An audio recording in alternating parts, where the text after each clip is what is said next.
welcome to a half hour of MINDWEBS, short stories from the worlds of speculative fiction.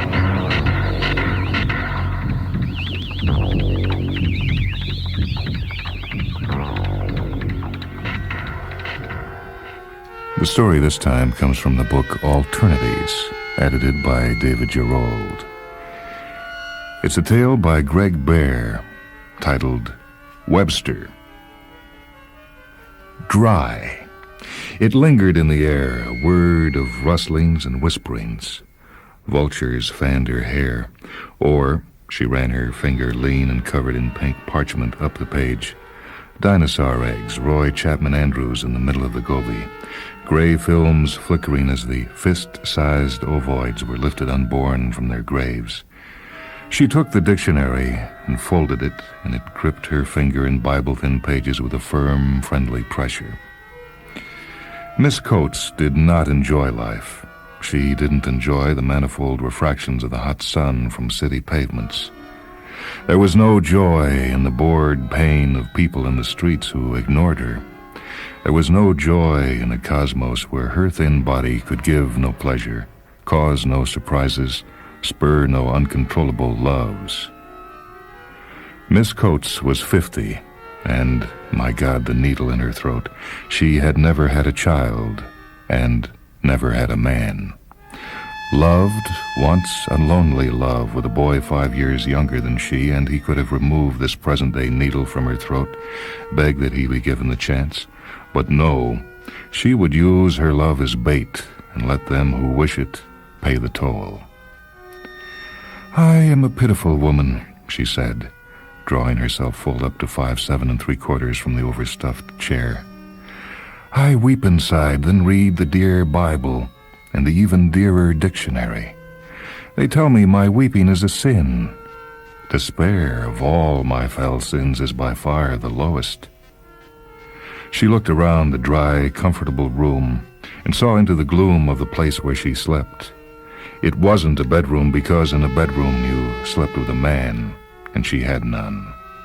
Up the doorframe, nicked in one corner down to the worn carpet which pressed the bottoms of her feet like raw canvas, then to the chair coming unstuffed in the middle, to the wallpaper stained with water at the top, and finally to her unshod feet, toes wiggling in their loose nylons, toenails thick and well-trimmed.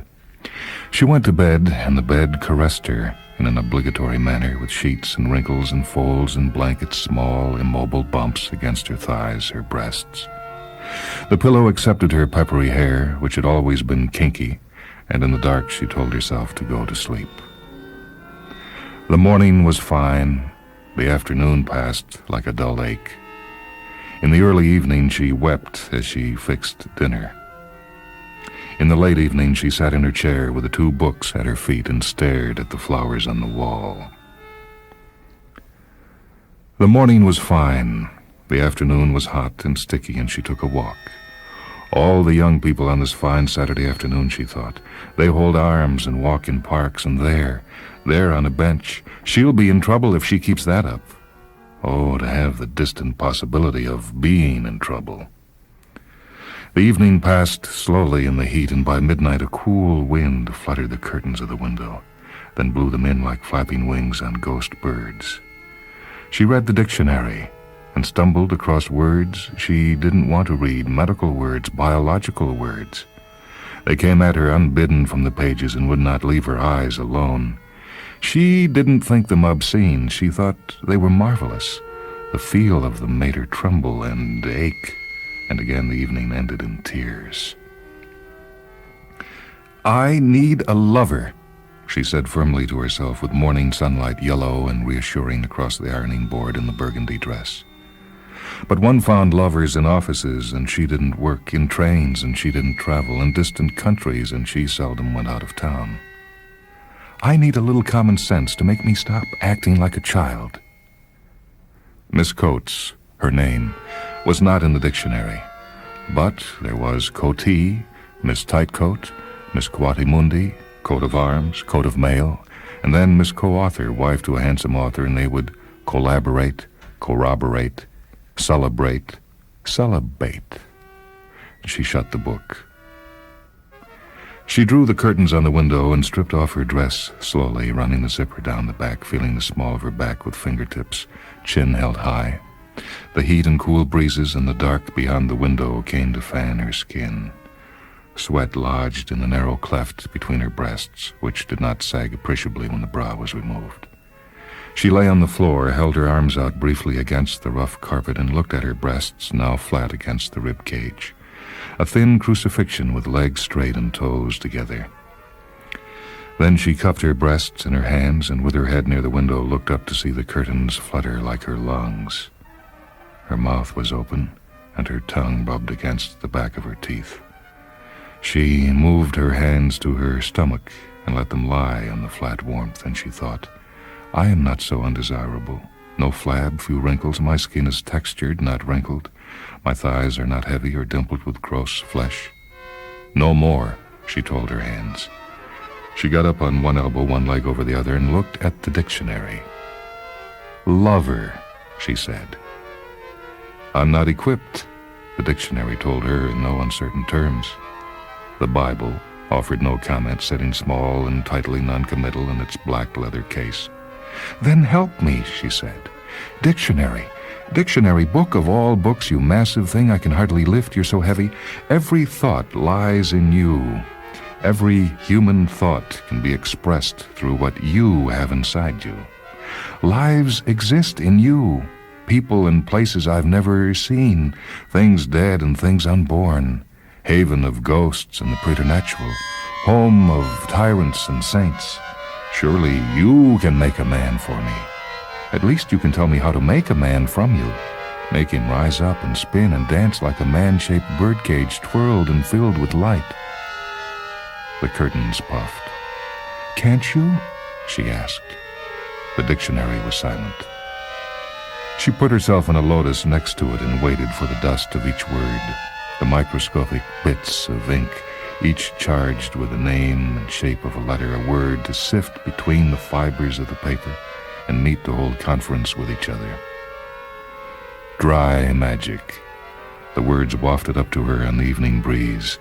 Dead bits of ink charged with thoughts arise. Her tongue swelled slightly with the dryness of the ink.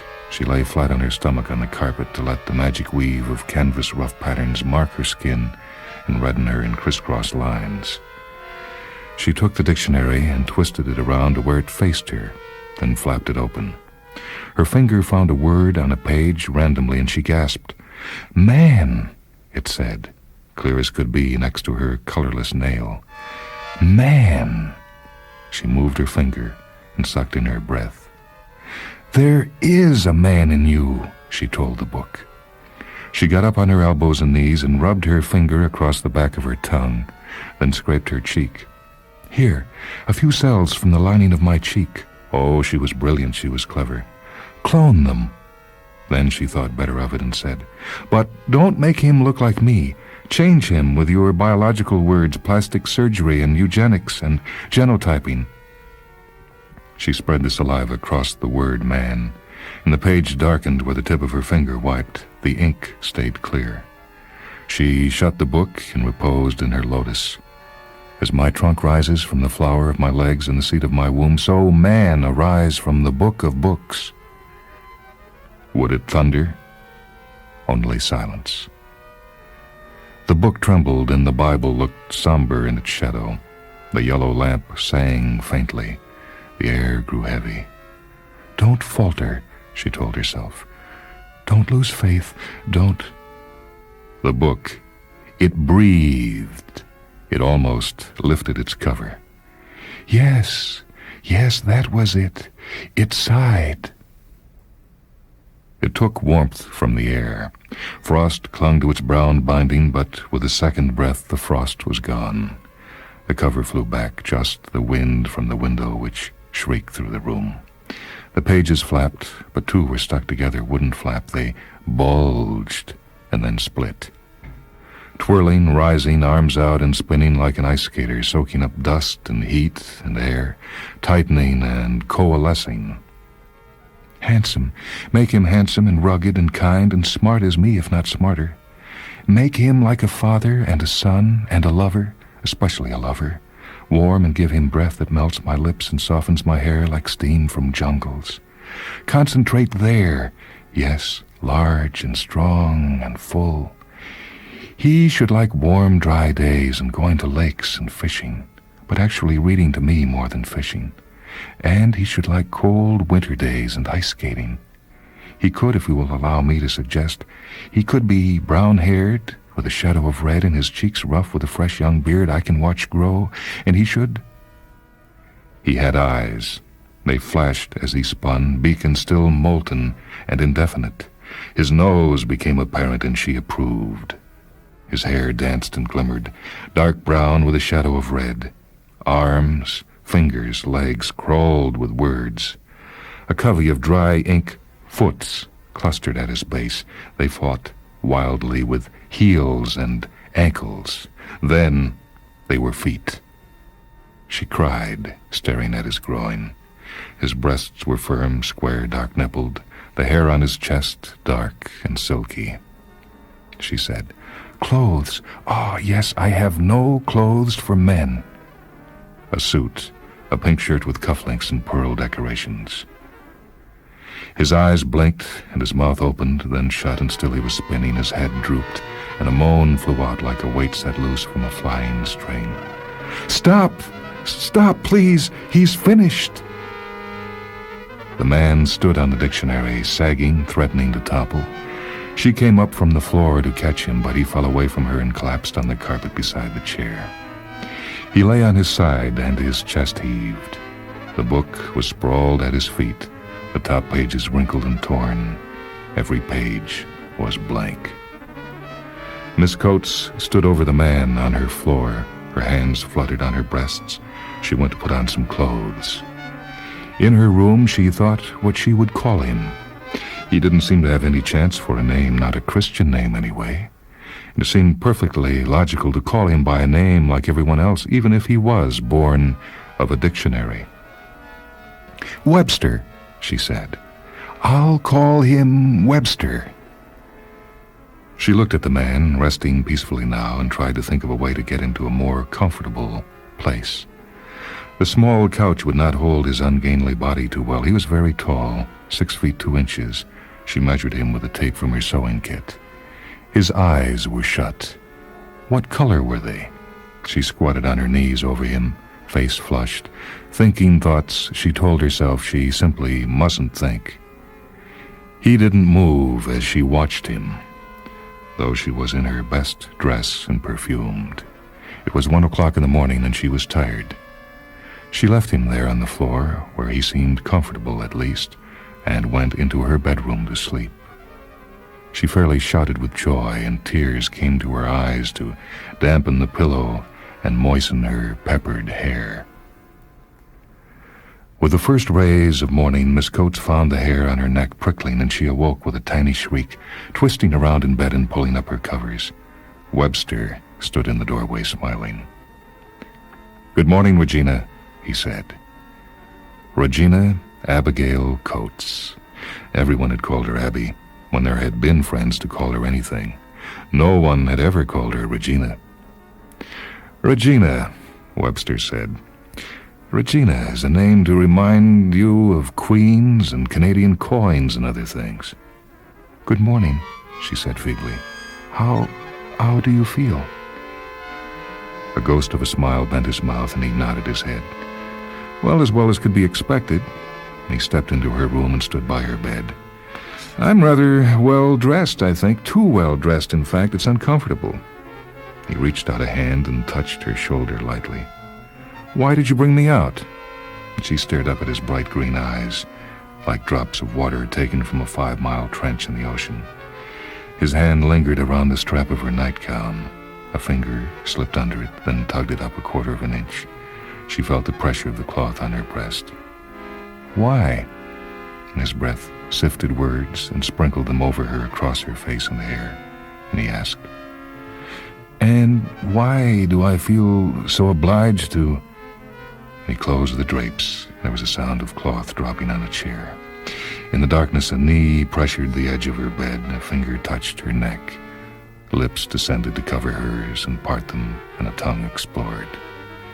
In In the early morning hours, Miss Coates gave a tiny, squeezed-in scream.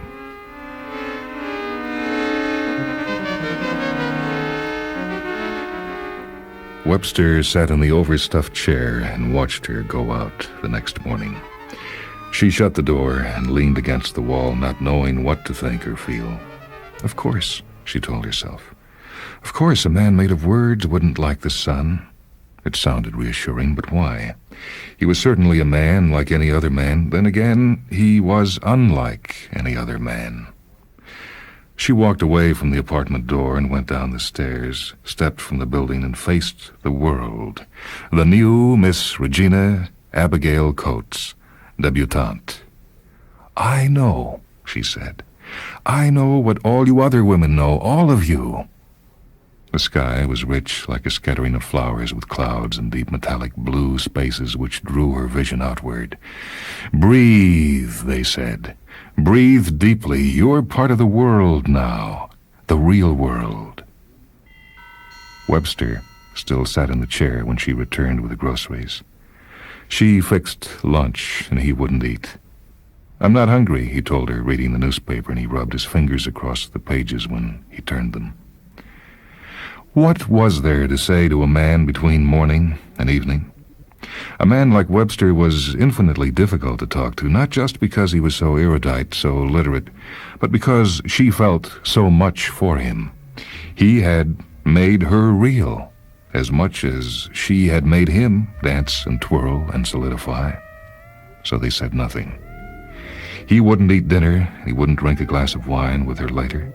She felt at first that this was to be expected in any growing relationship, but at night, when the darkness had again been sundered and her brow was sprinkled with salty drops of warmth, he lay next to her and he moved, he breathed, but he did not sleep. She lay with her back to him, eyes wide, staring at the flowers on the wall and a wide trapezoid of streetlight glare transfixing a small table in its vase. She felt 40, no, 30, and yet she couldn't give her thoughts to him, didn't dare to turn and talk because the air was full of him. She breathed in a million random thoughts, deep or slight, complex or simple, eloquent, crude. That was why he didn't sleep. He was a generator, a dynamo charged with language. He was busy, even lying still, damp on a hot night and waiting quietly for chance winds to cool him. He moved inside and his breath filled the air with his powers. But she was tired and deliciously filled, and she slept. In the morning she stood beside him and wrapped an arm with her fingers, then leaned her cheek to his shoulder. "What do you want?" she asked. "No," he said. "No, the question is, what do you want?" "I'll get breakfast. You must be hungry." "No." "I'll get some food. Do you want milk?" "No." "I don't want you to get sick." "I don't get hungry. I don't get sick. You haven't answered my question." "I can't. I love you." "You don't love me. You need me." "Isn't that the same?" "No, not at all." "Would you like to go somewhere today?" "I can't. I don't get hungry. I don't get sick. I don't go places." "Webster, you're being obtuse." "Obtuse, acute, equilateral, isosceles, vector, derivative phase, sequential, psych-integrative. That's the future of things mathematical for the next 500 years. "Do you think about those at night? Did you last night?" "Words mix in blood. Words are blood, and you don't stop thinking when night comes. Words are numbers, too. Signs, importance, measures, and relations, variables, qualifiers." "You're flesh. I gave you substance." "You gave me a different existence, but no substance."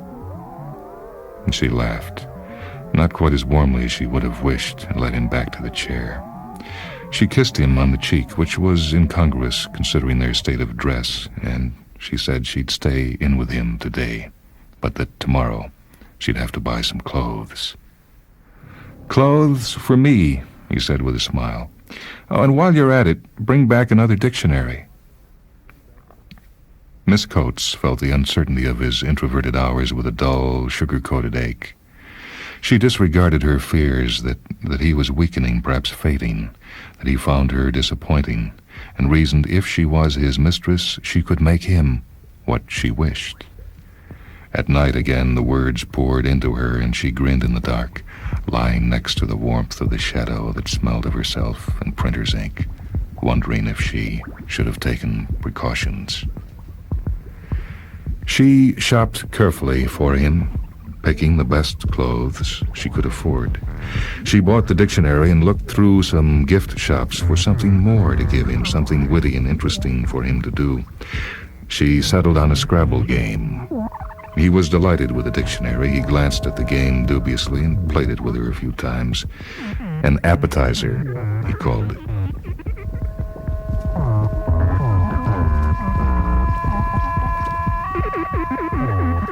After 2 weeks, she said to herself, "My God," staring at the hard edge of a table. "My God, creating men from dictionaries, making love at my age until the bed is damp, and he smells of ink, not flesh, he doesn't sweat, and he doesn't go outside, and nobody ever sees him but me. And who am I to judge that he's really there? What would happen to Webster if I were to take a gun and put a hole in his stomach above the navel? A man with a navel not born of woman is an abomination indeed." If he spoke to her simply and without emotion 2 more times, she thought, she might try the experiment and see. She bought a gun, a small gun, and hid it in her drawer. She thought better of herself, shuddered in disgust, and removed the bullets, flushing them down the toilet. It would be good for a joke sometime, but jokes like that were deadly, without the bullets even. She carried the gun in her purse when she went shopping so he wouldn't find it, and it made her nervous. She didn't get back until dinner time. She walked quietly through the front door, saw the living room was empty, and heard a noise from the bedroom, a light flop of something stiff on the floor. "Webster?" Silence. She knocked lightly on the door. "You ready to talk?" No answer. She swung the door open, and Webster was on the floor, legs crossed. In front of him, a dictionary opened almost to the back. "Not now," he said, tracing a finger along the rows of words. Her mouth was open, and she let her purse fall from the crook of her arm to her wrist. Readjusting it, she asked, "What are you doing?"